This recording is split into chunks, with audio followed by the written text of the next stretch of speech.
Doctor Nimmala Ramanaidu అనే నేను శాసనం ద్వారా నిర్మితమైన భారత రాజ్యాంగం పట్ల నిజమైనటువంటి విశ్వాసం విధేయత చూపుతానని, భారతదేశ సార్వభౌమాధికారాన్ని సమగ్రతను కాపాడుతానని, ఆంధ్రప్రదేశ్ రాష్ట్ర మంత్రిగా నా కర్తవ్యాలను శ్రద్ధతో అంతఃకరణ శుద్ధితో నిర్వహిస్తానని, భయం గాని పక్షపాతం గాని రాగద్వేషాలు గాని లేకుండా రాజ్యాంగాన్ని శాసనాలను అనుసరించి ప్రజలందరికీ న్యాయం చేకూరుస్తానని దైవ సాక్షిగా ప్రమాణం చేస్తున్నాను. నేను డాక్టర్ నిమ్మల రామానాయుడు అనే నేను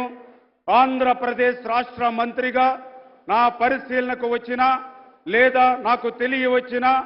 ఏ విషయాన్ని నా కర్తవ్యాలను సక్రమంగా నిర్వహించేందుకు అవసరమైన మేరకు తప్ప ప్రత్యక్షంగా గాని పరోక్షంగా గాని